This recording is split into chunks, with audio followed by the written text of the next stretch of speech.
दोस्तों नमस्कार। आज हम बात करेंगे कि कौन है असली भगवान। सबसे पहले तो आप ये वीडियो देखिए। ये भगवान शंकर कौन है, ये राम कौन है, ये कृष्ण कौन है। गुरुदेव ने जो इष्ट बताया उसको पकड़। भगवान शिव अविनाशी हैं और हमारा मत कहता है कि शंकर जी और भगवान विष्णु जी दोनों एक ही हैं। भगवान से प्रेम करता है वो सफल है, और जो 17 जगह मन लगाता है, कभी इस देवता के पास, कभी इस देवी के पास, कभी यहाँ कभी वहाँ, वो ना घर का ना घाट। ब्रह्मा जी हो गई माँ, विष्णु जी हो गए पिता और शंकर जी हो गए गुरु जी। विष्णु महेश 3 रूपों में भगवान नारायण ही ब्रह्मा बने, भगवान नारायण ही विष्णु, भगवान नारायण शिव, वह 3 रूपों में डिवाइड हो गए। माँ और विष्णु और शिव और रुद्र, महेश्वर जिसको कहते हैं, ये भगवान नहीं है।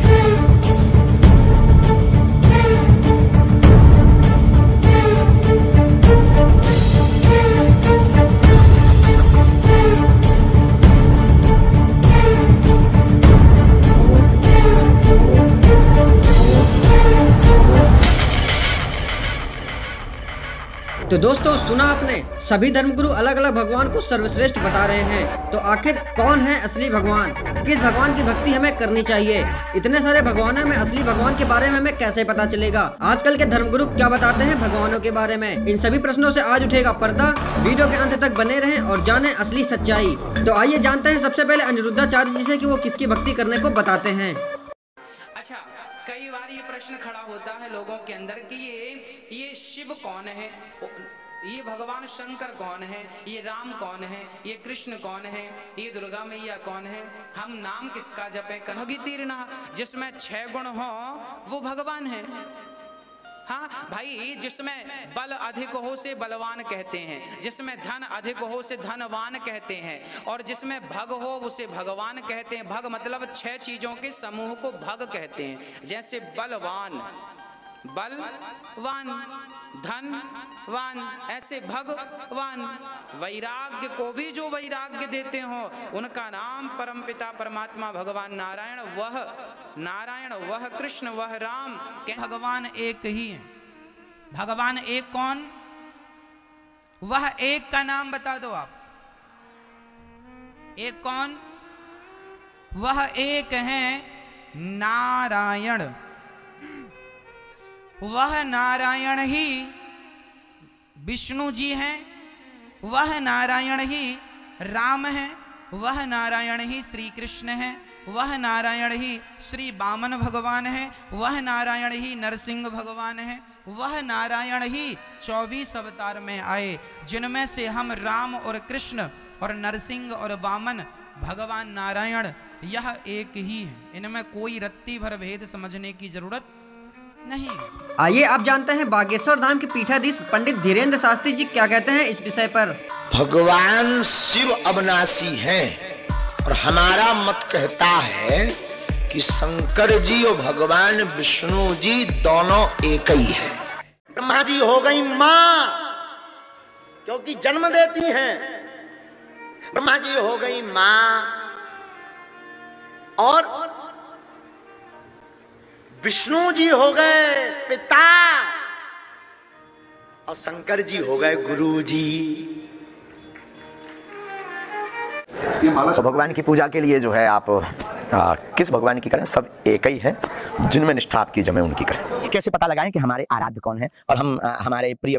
इसकी बहुत सर्वोत्तम उपाय यही है, दुख में और सुख में जिस ईश्वर के रूप की याद आवे, स्मरण आवे, तो वही आपका सन्निकट इष्ट है। अक्सर जब व्यक्ति दुखित होता है तब एक ही नाम आता है। अब वो नाम कौन पहले आता है, ये महत्वपूर्ण। कौन पहले आता है? आते तो बहुत नाम है। जब व्यक्ति हे बब्बा जी, हे हनुमान जी, हे शंकर जी, हे गणेश भगवान, लेकिन पहले बब्बा जी। क्योंकि हमारे आराध्य, हम जब भी जैसे कई बार ऐसी स्थितियां बन जाती हैं, हे हनुमान जी रक्षा करना, शंकर जी, भोलेनाथ, राम जी महाराज, लेकिन पहले हनुमान जी। इससे ये सिद्ध हो गया कि हमारे इष्ट आराध्य श्री हनुमान जी। दोस्तों अब कुछ अन्य धर्मगुरु के विचार सुनते हैं कि हमें कौन से भगवान की भक्ति करनी चाहिए। आगे देखिए, जब प्रेमानंद जी के शिष्य ने पूछा कि हमें किस भगवान की भक्ति करनी चाहिए तो उनका जवाब सुनिए। आपके चरणों में कोटि कोटि प्रणाम। गुरुजी, हम भगवान शिव की, भगवान कृष्ण की, भगवान राम की पूजा एवं जप करते हैं एवं माँ भगवती का भी जप पूजा करते हैं, तो क्या हमें सभी का नाम जप पूजा करके सभी को संतुष्ट करना चाहिए या किसी एक को ही भजें? फिर सदगुरुदेव ने जो नाम दिया सदगुरुदेव ने जो इष्ट बताया उसको पकड़ लिया। अब हम आराधना सबकी करते हैं, लेकिन प्यार सदगुरुदेव के बताए हुए नाम और उपास्य देव पर है। कोई भी नाम रूप ले लो, मुझे कोई परेशानी नहीं। वो सर्वश्रेष्ठ है, वो सबके द्वारा वंदनीय है, वो सबके द्वारा उपासनीय है। उसे जो चाहो नाम रूप दे दो। अब उसमें अलग अलग करने पर लड़ाई झगड़े होते हैं। वो कैसे बड़ा हो गया, वो कैसे, अरे पागल, एक ही है, दूसरा नहीं है। भगवान है या नहीं है, मन को ही सुलझा लेने का नाम भगवान है। तो दोस्तों, आपने सुना इन संतों के अपने अपने विचार। अब आपको हम सुनाएंगे संत रामपाल जी महाराज जी का विशेष सत्संग, जिसमें संत रामपाल जी महाराज जी प्रमाण के साथ बताएंगे कि हमें कौन से भगवान की भक्ति करनी चाहिए, कौन है पूर्ण परमात्मा। देखिए यह पूरी वीडियो। काल ने ऐसा जुल्म करवा दिया हमारे साथ में कि कबीर भगवान, और कौन सा कबीर, धानक और काशी वाला जुला, इसको परमात्मा मानना। इतनी छाती चाहिए आदमी ने, इतना दिल, लेकिन जचा के छोड़ देंगे कबीर इज गॉड। पवित्र पुराण ने हमारा बहुत सा काम हल्का कर दिया इस दास का। एक तो ये सिद्ध कर दिया कि ब्रह्मा और विष्णु और शिव और रुद्र, महेश्वर जिसको कहते हैं, ये भगवान नहीं है, ये ईश नहीं है। इसलिए दास कहता है कि तीन मुख्य रूप में दास के प्रवचनों में ये ब्रह्म समझो। एक सरब्रह्म, एक अक्षर ब्रह्म और तीसरा परम अक्षर ब्रह्म। तो इन तीन प्रभुओं का ज्ञान जब हमें होगा तो हम पूरे दातम ज्ञान को आसानी से समझ सकेंगे। ये ज्ञान हमें होगा कहाँ से? हमारे सदग्रंथों से। हमारे सदग्रंथ कौन से हैं? जैसा आपको अभी बताया, हमारे सदग्रंथ हैं, सदशास्त्र हैं, पवित्र पांचों वेद, ऋग्वेद, सामवेद, अथर्ववेद और यजुर्वेद, और पांचवा वेद सूक्ष्म वेद जो परमात्मा स्वयं आकर ज्ञान देता है। और ये हिंदू धर्म के गुरुजी बताते हैं पांचवा वेद महाभारत है। पांचवा वेद महाभारत, ये इनकी अपनी सोच है। ये पांचवा वेद महाभारत नहीं है। वैसे तो कितने वेद बना लो, ज्ञान अपने मर्जी से, जैसे बोध माने ज्ञान ही होता है। 18 बोध, 18 ज्ञान, ये पुराण है। 18 बोध अलग हैं और उनमें से एक बोध पुराण है, और पुराणा के फिर 18 विभाग हो गए। इस प्रकार हमने इस तत्व ज्ञान को समझना है। एक मोटा सा उदाहरण है, कहते हैं 100 छल छिद्र मैं करूं अपने जन के काज। जैसे आपने द्रौपदी का उदाहरण सुना होगा। आपने केवल इतना सुन रखा है कि द्रौपदी का चीर बढ़ा दिया श्री कृष्ण जी ने। श्री कृष्ण नहीं बढ़ा सकता एक तिल भी। श्री कृष्ण का तो कोई औकात ही नहीं। कहते मासा घटे ना तिल बढ़े, विद ना लिखे जो लेख, और सच्चा सतगुरु मेट कर ऊपर मार दे मेख। उदाहरण के लिए छोटा सा एग्जाम्पल है कि एक समय धर्मदास जी ने परमेश्वर कबीर जी से प्रसन्न किया कि हे परमात्मा, मैं तो श्री कृष्ण के ऊपर फिदा हूँ, मैं उसका प्रशंसक हूँ, उपासक हूँ।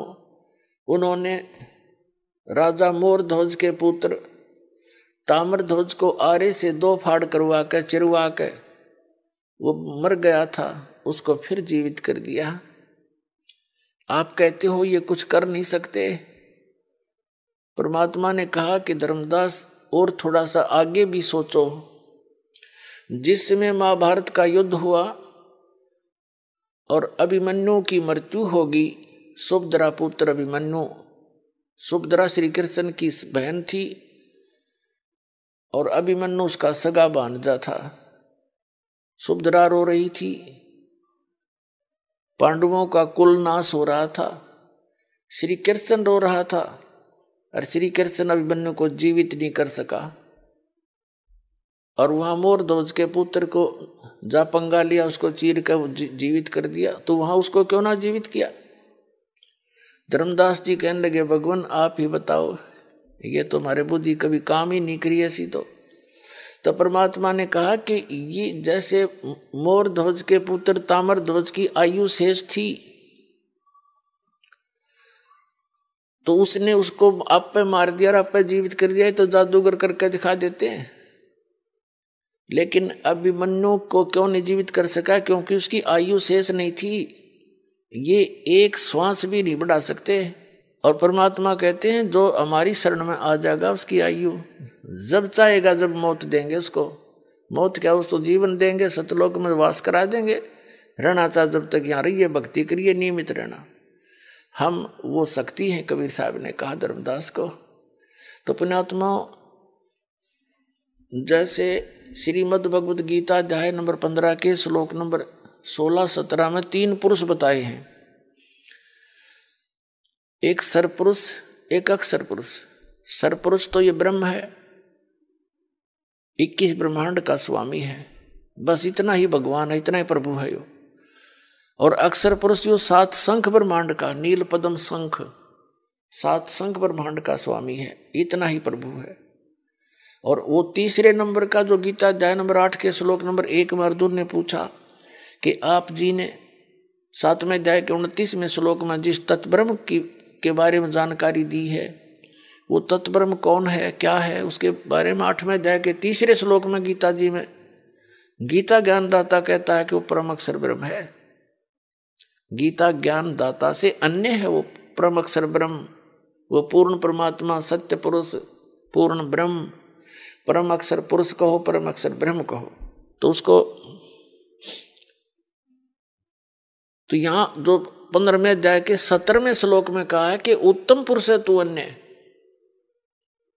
16वें श्लोक में 2 पुरुष बता दिए, सरपुरुष और अक्षर पुरुष, और इनके अंतर्गत जितने भी प्राणी आते हैं वो सभी, ये भी इनके अंतर्गत जितने प्राणी वो सभी नाशवान हैं, लेकिन आत्मा किसी की नहीं मरती, वो तो विषय ही अलग है, देखी बिना मरती बात है। फिर 15वें अध्याय के 17वें श्लोक में कहा कि उत्तम पुरुष है तू अन्य। वो श्रेष्ठ भगवान, उत्तम श्रेष्ठ पुरुष माने परमात्मा यानी परम अक्षर पुरुष, वो तो इन दोनों से अन्य है, और वही तीनों लोकों में प्रवेश करके सबका धारण पोषण करता है, वो अविनाशी परमात्मा। अब जैसे गीता अध्याय नंबर 15 के श्लोक नंबर 1 में बताया कि ऊर्ध्व मूलम अधः शाखम, ऊपर को जड़ वाला, नीचे को तीनों गुण रूपी शाखा वाला, ये उल्टा लटका हुआ संसार रूपी पीपल का वृक्ष जानो एक उदाहरण रूप में। तो जो जड़ है वो तो परम अक्षर ब्रह्म है। कबीर परमेश्वर जी ने स्वयं आकर अपनी जानकारी आप पर बताई। अक्षर पुरुष एक पेड़ है, निरंजन यानी सरपुरुष वा की डार, और तीनों देवा शाखा हैं ये पात रूप संसार। तो मूल कौन है वो ये दास बताएगा, वो परम अक्षर ब्रह्म है। अक्षर पुरुष तो तना है, समझो वृक्ष, जमीन से बाहर जो दिखाई देता है जितना भी वो वृक्ष कहलाता है। तो वृक्ष के फिर भाग हैं, अलग अलग विभाग हैं। नीचे तना है वो तो अक्षर पुरुष समझो, फिर उससे एक मोटी डार निकली है वो सरपुरुष समझो, ये ज्योति निरंजन काल। उसकी 3 शाखाएं हों वृक्ष की, यानी रजगुण ब्रह्मा, सतगुण विष्णु, तमगुण शिवजी रूपी इसकी ब्रांच है, और पात रूप संसार। और जो जमीन के अंदर गुप्त है, प्रोक्ष है, वो जड़ है, और जड़ से ही सबको आहार मिलता है।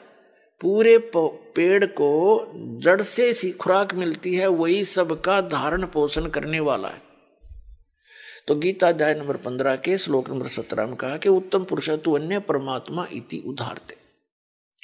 ये लोग तेरे में आविष्य विवर्ती, वो तीनों लोकों में प्रवेश करके सबका धारण पोषण वही करता है, वो वास्तव में अविनाशी परमात्मा है।